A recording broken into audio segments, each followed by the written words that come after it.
Tonight, for the first time, we are hearing from victims who were inside the Wing Luke Museum in Seattle when a man allegedly went on a racist tirade, yelling racial slurs as well as destroying part of the building with a hammer. In tonight's Face and Race, King 5's Mimi Jung reports on the lasting trauma of what prosecutors are calling a hate crime.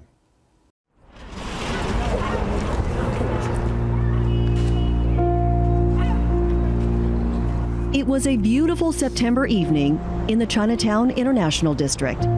The Wing Luke Museum had just closed for the day, and a private tour was about to begin when the sounds of shattered glass stunned those inside. I could tell it was getting louder.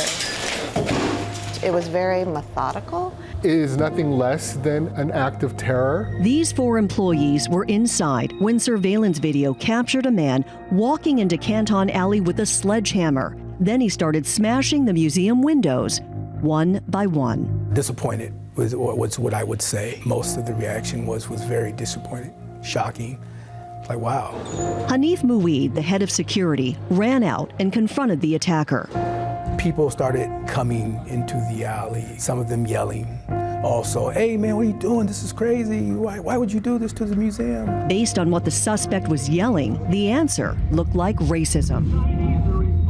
Rhetoric about how the Chinese had ruined his life and things like that. All 4 feel it was a deliberate attack, that they were targeted because of their race. And prosecutors agree.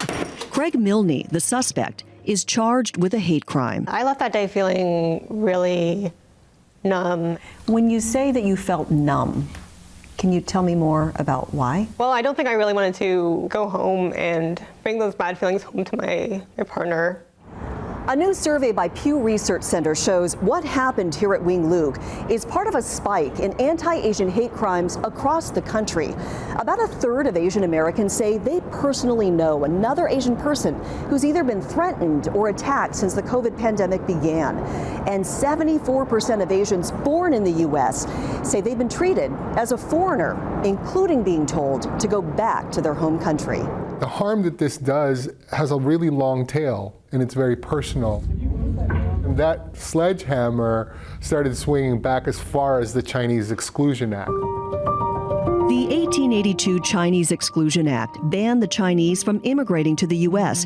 after Chinese settlers came to the West Coast to work in the booming lumber mills, fishing operations, and railroads. That was threatening to white workers wanting to protect their jobs. Anti-Asian backlash drove Chinese residents out of several big cities, including Seattle. Some people might look at this news story and say, some windows were broken. Nobody was hurt. What's the big deal? Why is this kind of attack feel so personal to you? We feel the burden of not just one act of hate through 9 broken windows, but over a century of discrimination, of anti-Asian hate that has a long, continuous thread.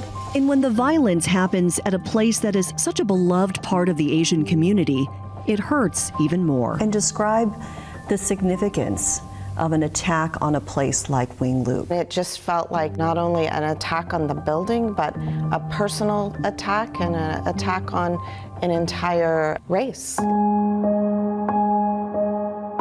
The Wing Luke Museum is a place where history is preserved.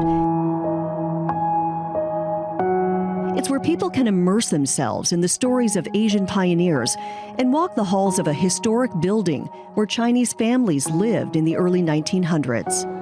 You not only go to the museum to see things, but you're seen. A lot of people are seen by our museum. Out of all the windows that had gotten broken in the museum before, no one had ever touched this before. Fixing the windows will cost hundreds of thousands of dollars. But repairing the damage to the community, a place so central to Seattle's Asian history, is what psychologist Dr. Sally Chung says is more difficult. Well, it's a big deal because that tells us that even in our own community, right, the Wing Luke is in the CID, which is predominantly Asian, that even in our own spaces, we're not safe. And what kind of impact do you think that can have on someone? It's really scary. right? If you can't be safe in a predominantly Asian area as an Asian person, where are you safe? But in the midst of violence, you see resilience and strength. We quickly learned that the community's strength showed up very concretely, not just abstractly in terms of no one was going to mess with us more. Bonded by a hateful act, this is a reminder that the work in fighting racism isn't over. Neither is the battle to protect the beating heart of the International District. You can break our windows, but you can't break our resolve to make the world a better place.